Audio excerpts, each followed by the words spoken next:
Welcome back to Wrestling Ruined Our Marriage, where we are going to do a recap of SmackDown. Hi guys, my name's Cammie and this is Tanner. Alright, so to start off SmackDown, they give us a intro to our new announcers, and it's going to be Kevin Owens, Corey Graves, and Michael Cole. Yeah, really quick, we hope that Pat McAfee recovers quickly with COVID-19.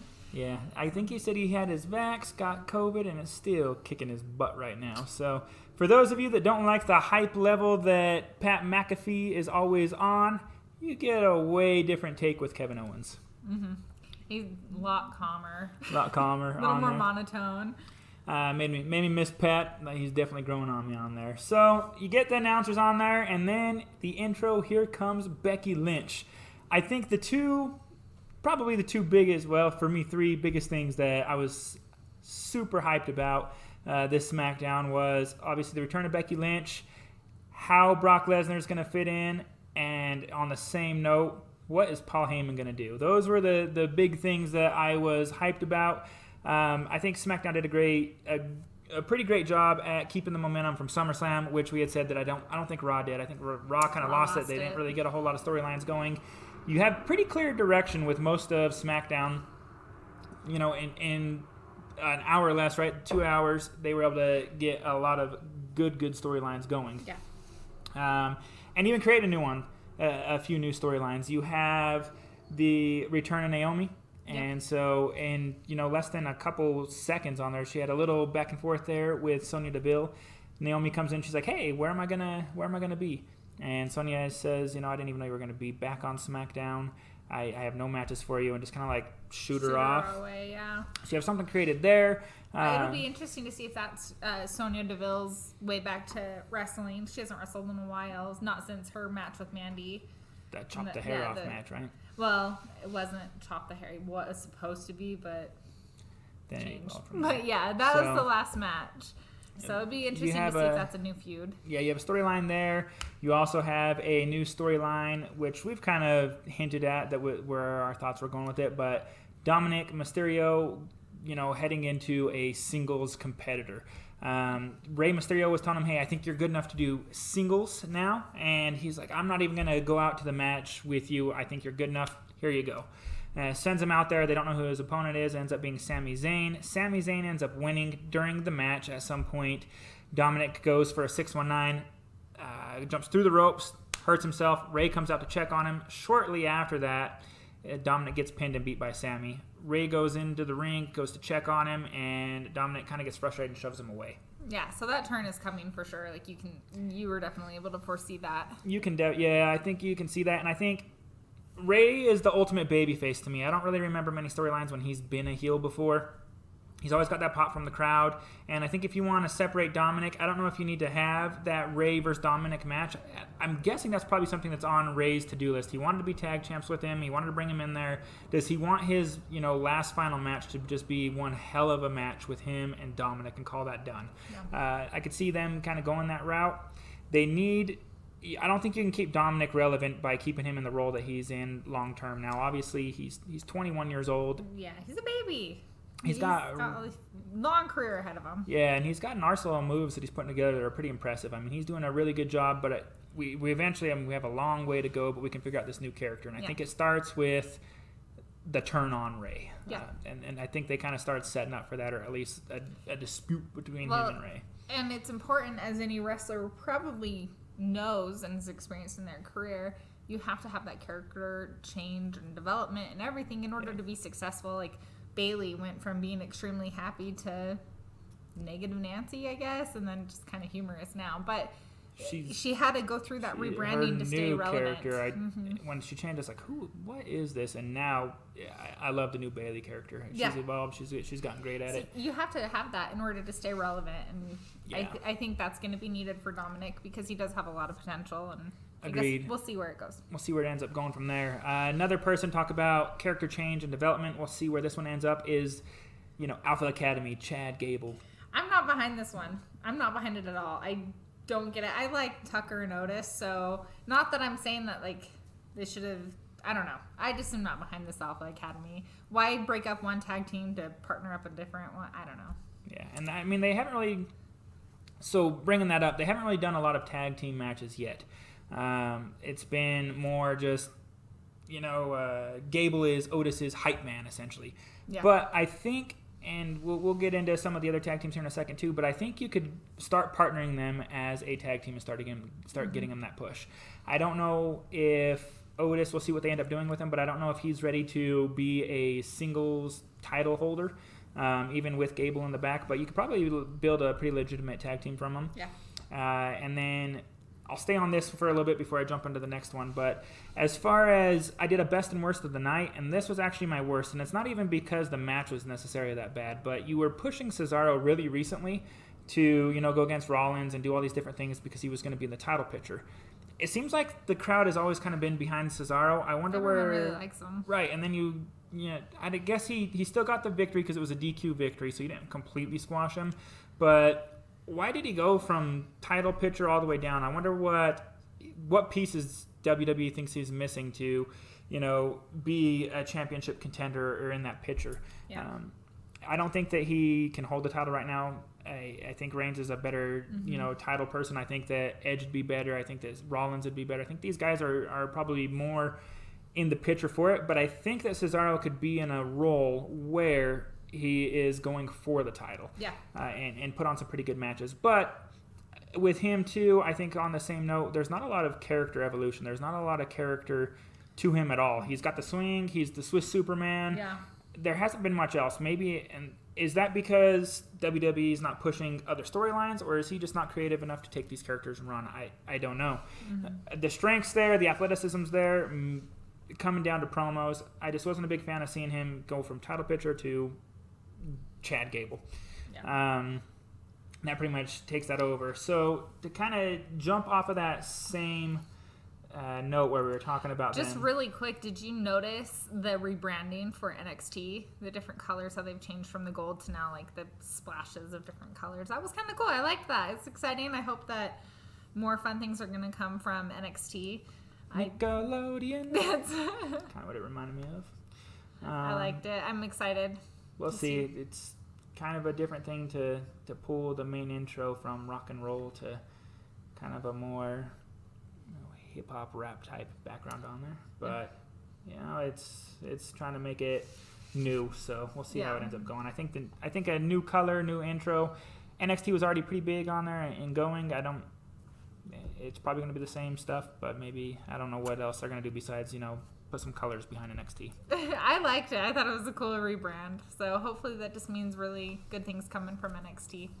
So later on in the night, and this is what I was going to try and go to, but I had to remember where we were at there. So with with Gable and Otis, you have probably a pretty legitimate tag team there. You can team Cesaro up with somebody. I don't know what they're doing with him, but I feel like you have the pieces to start making legitimate tag teams. Mm-hmm. And on that note, you now had a match with Shinsuke and Rick Boog as a team. Again, I don't know where the chemistry is there, but they work together. It works well. Yeah. And they're going against the Dirty Dogs. That electric guitar. Yeah, right. So you have Shinsuke and Boog going against the Dirty Dogs. And they put on a pretty good match. Rick Boog did a good job at keeping his character going, but looking impressively strong the way he's throwing everybody around. I think that you still need to get Ziggler and Rude more involved. They are both good characters. They both have been in good storylines. Give them more time to keep evolving that Dirty Dogs tag team. Now you have Shinsuke and Boog there. You can also get Gable and Otis together. I think you have the makings to start putting together some good tag teams.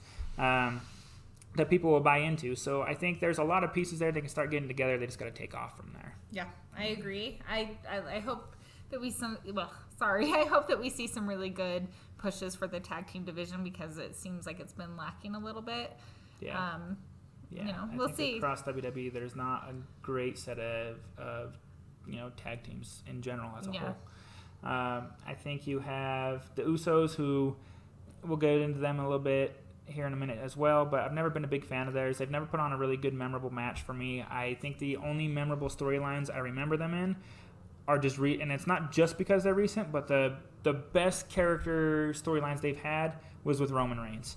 I don't remember any other stories that they were really there. I know when they first came in, they were doing we're twins, we look so much alike or whatever, we're brothers, and they were jumping in and out of the ring as each other.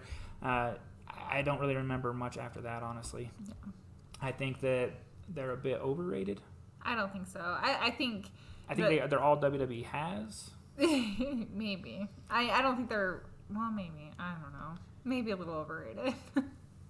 I look at some of the tag teams in AEW and the things that they've been doing. Young Bucks are pretty awesome. Young Bucks, the Lucha Brothers, and the different guys that they are putting together. Yeah. And, you can see a definite kind of AEW really pushes the tag teams. They have some good characters. They have good everything. And WWE just kind of whatever. It goes with the women's tag team division too. I just feel like they've almost been forgotten. And when I was growing up was back in your Dudley Boys, Edge and Christian, Rock and Sock on there, the Hardys. You had some great tag teams. Yeah. You had the Brothers from Hell that were coming out with the Kane and the Undertaker, and there's nothing really there right now. You have what you have right now.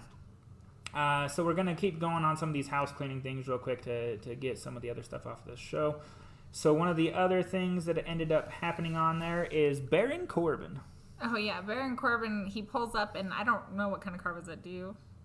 I don't remember. I can't remember. He had the Corvette. That was the pink one. No, the pink Corvette. I remember. A couple different Mercedes on there, but rolls up in there. Yeah, and it's all nice and leather, and he's just living life. He's happy Corbin now, and.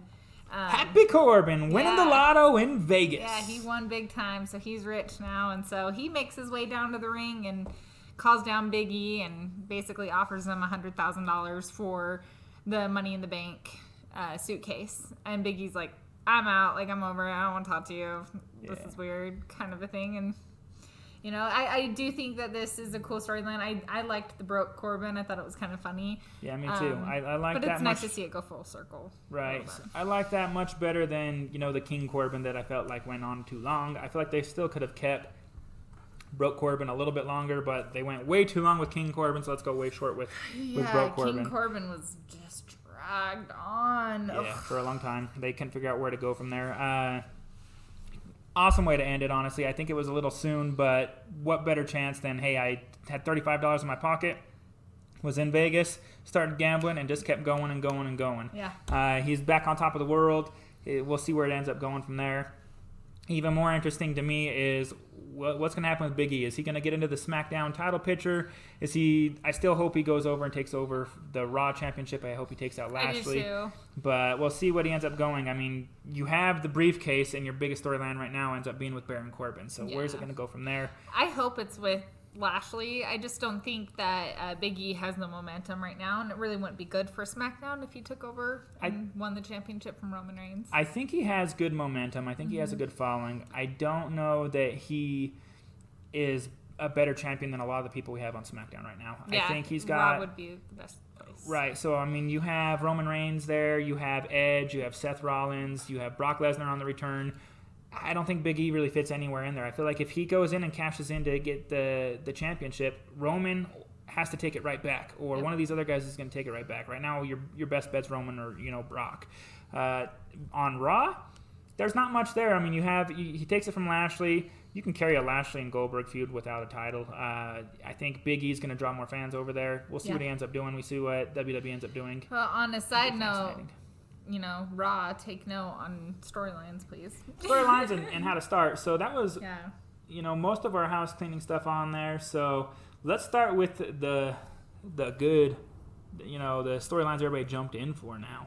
Yeah. So you start off the show with what everybody wanted to see, the return of Becky Lynch, SmackDown champion now. She walks down to the ring, gets a hell of a pop from the crowd. She's working a new belly shirt with her abs showing. Man, she's cut up for just having a kid. I know. She's got the energy running down there and hops in the ring and starts off cutting her promo.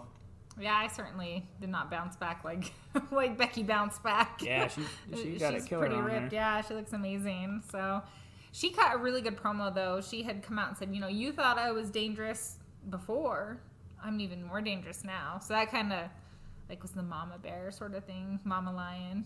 Yeah, she cut a promo, and we'll see what they end up doing with her. I feel like, I don't know. I feel like with Bianca had so many people over, and they took the title off of Bianca. Obviously, I think Becky is one of the biggest names in wrestling right now.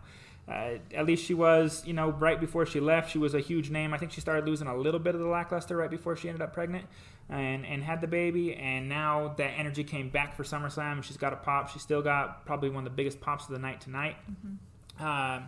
So, I mean, she's there, but I feel like, are you going to make Bianca the heel? I don't think so. I think this is a push for Becky to be the heel. I think there's a Becky heel, and there's a few things on there. You have the cheap shot and then the rip-off Conor McGregor. So Conor McGregor's huge name. He's obviously not that well liked right now.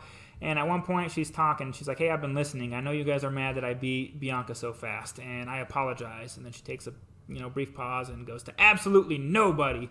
It's a straight rip-off right off of a Conor McGregor promo. Her and Conor McGregor have had some back and forth on social media. I think they, at least follow each other, respect one another to a certain point. That mutual Irish blood. Something along there, right? So that was my takeaway. I mean, the second I heard that, I was like, okay, she's pulling right out of McGregor's arsenal. So she's not apologizing. Mm-hmm. She's, won the belt really quick from somebody that people liked. I think over for sure. Right, and then you had, for whatever it's worth, the Bella twins. I don't know why Nikki wasn't allowed at SummerSlam. Was that a WWE thing, a Cena thing? I don't know. She had posted on her Instagram, I wasn't allowed. But she did speak up on it, and she was like, I did not like the fact that Becky won. I like Becky. I don't like the fact that she won, though. Yeah, won that fast, right? Yeah. Well, she's like, Bianca's been here. She's been putting in that work. Why would she just lose it in, 26 seconds? That kind of sucks. And she even spoke about, like, it's devastating as a wrestler who you work your ass off so hard all the time, and then it just, for what, 26 seconds to be knocked out and lose your championship? Kofi Kingston style. Yeah, he was Kofi'd, but I agree with Nikki Bella. So I think you have a couple things there. One is Bianca can always come out and say, hey, I wasn't ready, now I have time to prepare. I'm ready to go. Plus she had, the 2 matches the night before.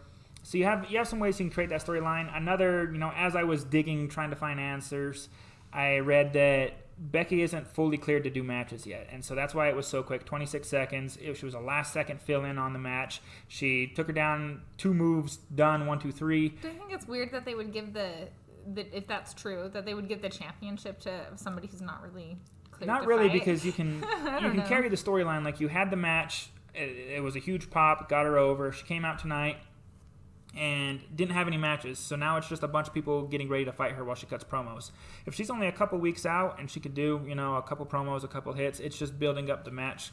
As long as you do it correctly, you can still have this epic event at the next pay-per-view if she's ready to roll. I think she's got, and she might be cleared to have a match, but she's got a break-in period where she's got to get used to it again. I mean, her body just went through hell, right? She's been out for like a year and a half, So we'll go back into there and jump on. So she makes it out. She starts doing her promo. Bianca comes out and says she wants a match tonight. She's ready for a match, and she wants the rematch. Yeah, and, they kind of go back and forth with each other, and then all of a sudden Zelina Vega comes out, and she's like, no, I want to challenge Becky for the championship. And I'll kind of laugh, whatever. Carmella comes out then and says, hey, it's not really fair. I only had an hour's notice before I was told that I was going to be Sasha's replacement at SummerSlam. I didn't have time to do my hair, my nails, my makeup, anything like that. I feel like I deserve the title shot. Yeah. Anyways, they're all kind of arguing, and then it was really cool because after 6 weeks, Liv Morgan comes out, and it was a pretty big pop for her. Liv got a hell of a pop coming out there. Yeah, she got a huge pop, and she walked down there and said, I want a shot at the title. And I think it kind of rolls into that like underdog sort of story that she had going before. Everyone was kind of rooting for Liv. I wanted Liv to win Money in the Bank. So. And we had kind of talked about that. I mean, she was a good pull for Money in the Bank after everything else kind of started falling apart on there. Yeah. But I didn't think she was ready to have, epic matches. And last night started, it kind of proved a lot of people wrong, I think. So she comes out, has a hell of a pop. Carmella takes a nice little stab at her and says, oh, it's nice to see you, up here with us instead of in the back in catering. Ouch. Yeah, it's kind of a good shot on hers. They're all challenging Becky for the title and say, hey, we want a match, we want it tonight. Becky just looks at all of them and goes, nah, and hops out of the ring and takes off. Again, a heel-type move. You want a match, the whole crowd's ready for it, and you say nah and just kind of whatever to the whole city and bounce. I think it's going to be, I think she's still loved, but she's showing some heel traits. She just hasn't taken a lot of times WWE will do the cheap shot like, oh, I'm here in this crappy town and your guys' football team sucks or whatever else. And she hasn't quite started that part yet. I hope she doesn't. I hope she really like evolves as a heel. She might be the heel that everyone loves to hate. Or yeah, exactly. Hates to love. So you kind of have that, but I think she's going to come back, and I think she needs maybe that character change by now too to come back as something different now. Yeah. She's somebody who has developed, a ton. She went from that, was it the steampunk Becky now to this, and I think this obviously was gold. The man thing was gold when she came out for, was it not Survivor Series? Was it Survivor Series where it was SmackDown versus Raw? Do you remember? I don't know. She came out and Nia Jax punched her in the face. And she's bloody nose. Yeah, had the bloody nose and walked out. Everyone was like, Becky's a badass. So, right. That's kind of what was like the final stamp on her getting go over with everybody. Yeah, exactly. Becky's a badass. And she walked in and out with a broken nose. Like, everyone liked Becky. So that worked for her. So it'll be interesting to see where she takes this heel character if that's the direction they're going with her. It seems like it's the direction they're going. So that kicks us off. She bounces out of the ring, and that kicks us off for a fatal four-way. You have Zelina Vega, you have Carmella, you have Liv Morgan. And Bianca. Yeah. And it was a good match. It was a really good match we had. Good, but pretty predictable. Like, everybody thought Bianca was going to win. There was no way Bianca was not going to win unless Sasha Banks, where the hell are you? Unless she came in and screwed over Bianca. That was the only other way I thought it was going to, evolve, essentially. Yeah, I agree. But I really enjoyed it. So Bianca ended up eliminating Zelina fairly quick into the match. And then Liv eliminated Carmella. And Carmella was pissed because she ended up kind of messing with Liv when she was going against Bianca. Yeah. But Liv Morgan, I am so impressed. She did amazing. She put on a good show. She put on a good enough match. It kept everybody entertained. Mm-hmm. Even the audience was, this is awesome the whole way. She definitely her wrestling skills have evolved on there, and that showed in that match. Now, is that her wrestling skills have really gotten that much better, or is that Bianca can really take her and make her that much better? Well, I think everyone was kind of behind Liv anyway, but yeah, we'll find out. I think they've always liked her. She's got a lot of pretty good following on there. Mm-hmm. She's got the look. She's got the looks on there, but I think the wrestling finally started backing it, and her character's starting to get there too. I think it's all finally starting to come together. I just hope they don't drop this momentum because, gosh, a couple years ago when she was gone and coming back and she was posting all these cryptic things, I think everyone kind of thought, oh, she's going to join the Fiend. At that time, that was kind of one of the rumors going around. And then it was like, nope, I'm Lana's former lover, and da-da-da. It was just like a weird storyline that they threw her into, and then they just lost all that momentum. So I hope that with the momentum she's getting now, it's not lost. So, yeah, we'll see what... I think she'd be great if she was on Raw. If you hear the pop, which I don't know how you didn't for her, you're going to do something with her. You're going to have something there. Hopefully. They need to move some of that great talent, because they have a lot of great talent on SmackDown. They need to move some of that over to Raw. I don't know if they necessarily have to do that, but at least utilize them at least. They've done a good job at taking that momentum, keeping it going. Let's just keep rolling with it. You have a great set of characters there that you can work with. Yeah. That you've pulled all the way over to SmackDown, and I'm sure on Fox they're getting killer ratings right now because of the talent. Besides, Asuka hasn't been around for a hot minute on Raw, and then you have. What? She's online putting her face on everybody else right now.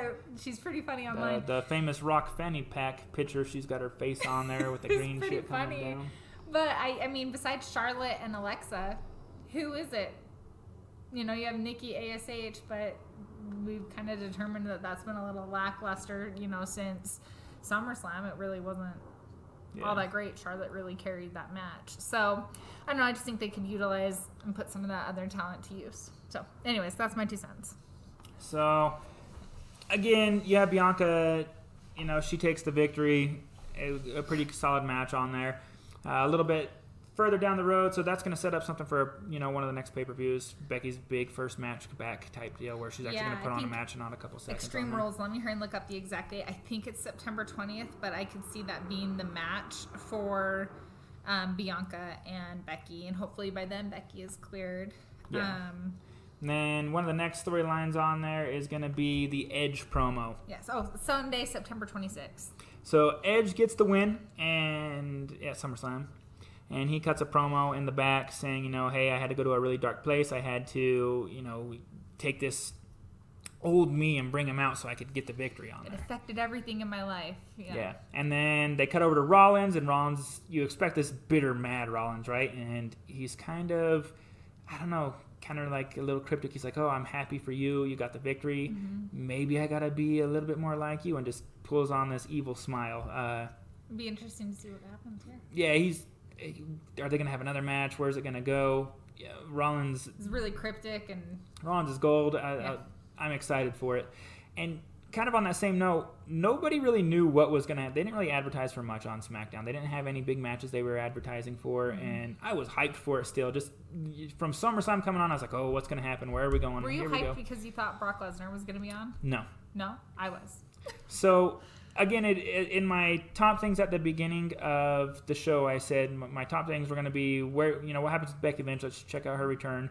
What happens with Brock Lesnar and Roman Reigns, and then, of course, in the same note, Paul Heyman in there. And I'm probably more excited about how Paul Heyman, Who's takes gonna everything. Have custody of old Polly Paul? Yeah, so, that was the big thing, but I was looking for a word last week, and it's like special attraction. Brock Lesnar's not showing up to every match. It's going to be, you have to watch and watch and watch before you get this gift of Brock Lesnar essentially on there. Okay. I didn't think after, yeah, right. So after SummerSlam, maybe they have him show up, but it's just not really a Brock Lesnar thing if he's there every week. It's never been that way where he's there all the time, right? But maybe they bring him out and have him set up something. I wasn't too shocked, I guess it'd be the best way to put it when he wasn't there. Right. But I also wasn't the person that, a couple years ago when they kind of had this feud going between Lesnar and Roman, and people were like, oh, not Lesnar. And now they're all behind Lesnar. I mean, that just shows you Roman Reigns is really good in his character. The baby face and the heel. Yeah, but now everyone's like, oh, Lesnar, oh, shit. Like, oh, here's Lesnar. You guys hated it a couple years ago, and now everyone's behind it. So that's the art of really good in my mind, they all come to acknowledge Roman Reigns. And here is Brock Lesnar saying, Roman, I acknowledge you. You are the best. I've always been a big Brock Lesnar fan, So I think we pretty much cleaned everything else up. So while we're on the topic, Roman, Paul, and Brock. Yeah, they had some funny backstage moments with Paul Heyman. So Paul Heyman at one point in the show, he's going to the back, and the lovely Kayla Braxton goes to chase him down, and Heyman's just so annoyed to even be in her presence, it seems like. Yeah. So she follows him over, and he is heading to the locker room of Roman Reigns. Yeah. And he's like, don't you have somewhere else to be? And he tries to open the locker room door, and it's locked, and he's like, oh, no. And Kayla Braxton's just sitting there with the microphone, grinning, like, haha. So that was funny. He's saying that they're going to have a family celebration tonight. That's the goal, is for Roman Reigns and the Usos to have a family celebration on there. He tries to get into the locker room. Obviously, as you said, the door is locked. And Paul Heyman's so good at storytelling with just slight words, facial expressions, and the way he holds himself. And you can just tell by the look on his face when he grabs it, like, oh, no, door's locked. I'm not in there. What is going to happen? And you can kind of tell, like, Roman hasn't been the nicest, champion to the people around him. He kind of has been pretty brutal. So he's probably thinking, okay, am I going to get assaulted? Is he firing me? Like, where's this going to go? How do I stand? Right, how do I handle all this? So he tries to get it open, can't get it open. Finally, after a little while, the Usos come out. They check out Paul Heyman, and they're asking him, hey, tell us the truth, man. You knew Lesnar was there, right? Yeah, and we have to be able to trust you. And Paul Heyman's like, I didn't know. Why would I try to screw over Roman? He's been so successful for me. Because you've been with Brock Lesnar for how long? Yeah, so he kind of throws it back like, why would I do that? I had no idea Brock Lesnar was going to be there. And anyway, they end up walking away. The Usos go back into the locker room. And so you finish up with the Usos telling him that Roman's not there yet. He's on his way still, and so he'll be there soon. Kudos to Heyman. I know he's a professional, and I know he's great on the mic. Just doing these podcasts, sometimes I get names flipped around. How he can carry Brock Lesnar for so long and do these promos for Lesnar. And when Lesnar's not there, you can carry the promo for Reigns and be fine. But when you're dealing with Lesnar and Reigns, and you've been carrying Lesnar for so long, I don't know how he doesn't mess up and go, I'm here with Brock, and then pause and, oh crap, I'm here with Roman actually. Wrong person. And it'd probably make for a good storyline if he does something along those lines as well. He's good enough where he can manipulate it, but I would mess it up. So I mean, a professional's professional right there. Right, I agree. So a little bit later, Roman finally shows up, and you can tell Paul Heyman's just like, what do I do? What do I do? Oh no, what's going to happen? And so Roman walks to the locker room, and Heyman's just kind of looking like a lost puppy staring at him in the door. And Roman's like, hey, do I got to open my own door now? Heyman's, oh, I'm sorry. So he opens it. He's like, you going to come in the office now? Oh, I'm sorry. Yeah, I'm here. So fast forward to the end of the show. Roman's going out there, and a little bit of a giveaway. You're going to figure that Roman and Heyman are going to be together for some time because they got that brand new Bloodline t-shirt. It's got Roman, it's got Heyman, it's got the Usos on it. Kind of reminded me of The Godfather. Yeah, it's a very, very clean looking t-shirt. It's cool. If I was a little bit bigger of a Usos fan, I probably would have had it in the shopping cart. That's the only thing that turned me off, but it's a very, very good looking t-shirt. Mm-hmm. And I think they're going to take this Bloodline thing and just keep building it up. I think that's going to be, their clique name, their group name on there. Yeah, I agree. Heyman the mastermind, at least for now, behind it. So they're in the gorilla position, and the Usos get all hyped up. They start getting ready to walk out, and Heyman goes to hand Roman the belt in the gorilla position instead of where he normally does on the outside of it. And Heyman goes down to him the belt, and Roman's like, what are you doing? And he's like, well, this is a family party. And Roman gives this, kind of cryptic, you are family and I love you. I say cryptic because the entire time he was manipulating Jimmy and Jay and like brutally beating them, it was your family, I love you, come over. So you can tell Heyman's like, oh, where am I at? Where am I going? Mm-hmm. So he hops in his normal spot. They walk out of the gorilla position and start heading down the ramp and get ready to take off with the promo. Yeah, and I think that it'll be interesting to see because Paul is so like, ooh, what do I do?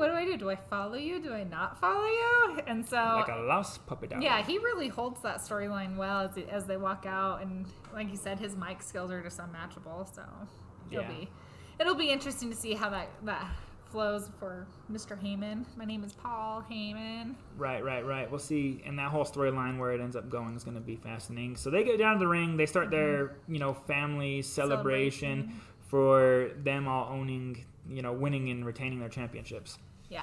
And in the middle of that, I kind of said the same thing. I was like, where the hell did Finn Balor go for SummerSlam? He just vanishes. He's not mad. He's not trying to get back at anybody. So in cue, Mr. Finn Balor. He wants his match. A little bit weird on some of the promo because he's like, I am not waiting anymore. I am not going to take a chance. So instead of challenging Roman tonight, he's like, next week, you're mine. But we're out of time, so next week. Nobody touched Roman for a solid week. No one go near this match. Right. So you get Finn Balor in there. He jumps in the ring. He's talking to Roman. It doesn't seem like Roman's, going to jump on for it. Flies drive him nuts. It doesn't seem like Roman's going to go for it here. And, Finn kind of sucker punches him, gets on him, throws a couple.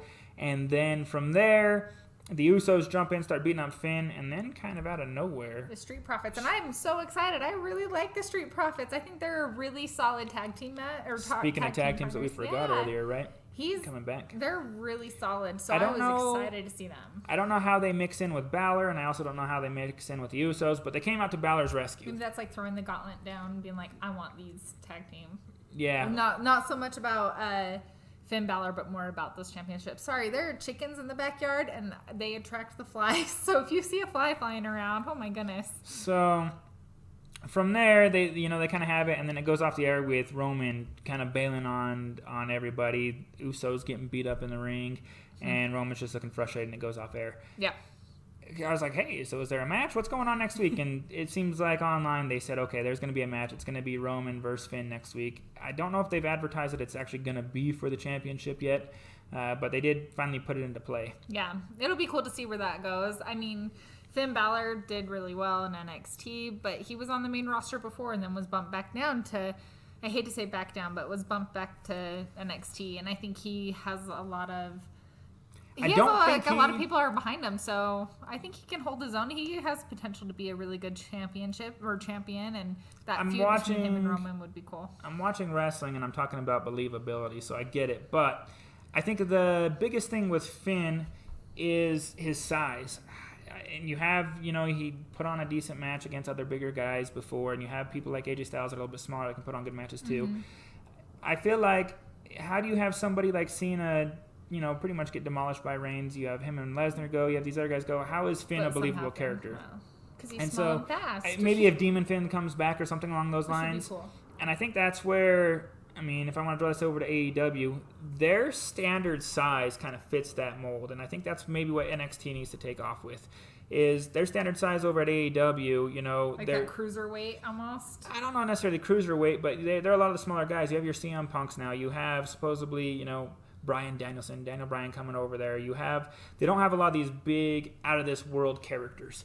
I think they put something online that their biggest character, his name escapes me right now, but he's like 6'3", 6'4". He's a big red ponytail tomahawk dude, and almost is like 7'6" or something. So they have a big size difference on there, and I just feel like for Finn, he's not believable in that role. Get him down there with your Morrisons, with your Ricochets. But what are they doing with the Morrison and the Ricochets? I'm not saying that you necessarily have to pin them up with them specifically, but all those size of guys, and I get those guys are on Raw, so you go over to the SmackDown not side. Even just that, now you have somebody that can carry with Cesaro. He can carry a good match with Edge. He can carry a good match with Rollins. Rollins has the believability, and so does Edge, because of their character that they can go in and face a Roman Reigns. I don't know that Finn has that character. I think he does, and I think if he does fall back onto that, the Morrisons and the Ricochet and even the Karrion Kross sort of thing. Not Karrion Kross. He doesn't belong on the level with those guys. Anyway, I think he'll get lost in the shuffle if he falls back. They haven't done much with Ricochet, and Ricochet has a crap ton of talent. That's what I'm saying. So you want him John to get Morrison, over. But that's the thing. You kind of get lost in the shuffle, and if you have only big guys as your champion, you're kind of cutting out these little guys. So it's just like any other sport. You have your heavyweight champion, which is your big guys. That's going to be your heaviest guys, your most solid built guys. You go over to the UFC, that's your DC, that's your Francis Ngannou, that was your Lesnar at the time. You have the big weight guys that just are hands and feet above everybody else. And then you have your next championship down. And so as you continue to go down, you have the different weights. WWE used to have it like this. You had the cruiserweight title, you had an intercontinental title, you had, for all the one-offs, you had the hardcore title, which is essentially the 24/7 title now. So kind of where I'm going with it is, your WWE Championship, you have to have characters that are believable to beat the big guy because they've had a character for long enough that they can, or the size factor. So you have your Lesnar, your Reigns. Like I said, Edge, I'm going to put him and Rollins in both because they have the character, the believability on there. I think if you have several championship levels, it's not necessarily a lost in the shuffle. You have the Intercontinental Championship over there. You have the WWE Championship over there. You have supposed to be 24/7 across both shows, but mainly been featured on Raw, it seems like. Yeah. So you start building these titles. The Miz took the Intercontinental Championship, and he made it huge when he was the champion. You've had other people who have been able to take the the U.S. Championship. They haven't done that great with it yet. So you start building the draw start building these titles up like there's something that you actually want and not just a garbage title. Yeah. So you have your Romans in there fighting the big guys, and then you want Balor to take off. Let's put a whole new face to the Intercontinental Championship. Let's get Balor in there and start fighting him with your, I go back to Ricochet, but he's on Raw. So you have the guys on SmackDown right now. You can take Balor. You can put him against the Sami Zayn. Maybe you have your Dominic takeoff, and that's where he's going on there. Some of these, I say small guys. They're probably bigger than me right now, most of them on there. But for wrestling standards, they're smaller. You're more athletic. Your guys are going to be doing all these crazy flips off the rope and stuff. Yeah, I personally am disagreeing with you. I think Finn Balor could take it. Not believable. So I think... Not believable, but could happen. Well, right. Like I said, we're talking believability in wrestling, but I think one of the big things that they could do to get these guys over is create draw for their belts. As we talked earlier, create some draw for your tag teams. You have Street Profits. You have Usos. You have Otis and Gable. You have, the Dirty Dogs. You have Shinsuke and Rick Boog, which... Shinsuke has the belt right now, and he's in a tag team division. What are they doing? Let's get Shinsuke in there. Pull him, either he's going to be singles and Boog's going to be in there, and go. Start creating great matches for every title, like the titles are coveted. You don't see other sports where they're saying, I want only the heavyweight championship. Yeah. Because They're not heavyweights. So create each belt like it's the best damn person. So make it more divisional is what you're saying? Not necessarily divisional, but you can create great storylines with other belts besides just the WWE. You can create great storylines with the coveted Intercontinental Championship that, you know, the greats have gone and made a big name off of. Your Shawn Michaels has made a massive name off of himself. Your Razor Ramon's got up there. Make these belts prestigious again by putting the right people in there. Finn's not the right person for the WWE Championship. Demon Finn, maybe. Maybe you bring Demon in there. He brings out some crazy, weird shit. Maybe he gets in there. His character is not long-term built to hold a championship for me on that level. Right underneath, he'll probably sell tickets. If I have a pay-per-view and Roman Reigns is the headliner and it's close enough to me that I could go, I could go. If I have a pay-per-view and Finn Balor versus whoever is the headliner, it's not going to sell as many tickets. He's not the name. Huh. Well, I do think I could see that being like a plot twist where he wins. So, anyway, we'll agree to disagree. We'll see how it ends up going. We will do another review on Raw. Again, thanks for the love this week. Thank you, we guys. had That's awesome. a handful of posts, you know, that we've got on there. We've got a couple podcasts getting a ton of shares on there, a ton of likes. I love all the feedback on there. Whether, you know, you like the people that I post on there, you don't like the posts that I put on there. Love the comments, the back and forth. We have now our podcast going on YouTube. We have the links that are on our Twitter, which is WROM Podcast. We have a ton of people following us on Twitter. We have the Facebook going. Again, WROM Podcast on there. Actually, that one, we spelled it out. It's Wrestling with Our Marriage Podcast. And hey, you know what? Don't forget to subscribe and like the videos on YouTube if you like them, and share your thoughts in the comments. We'd love to read them. Thanks. Thank you, guys.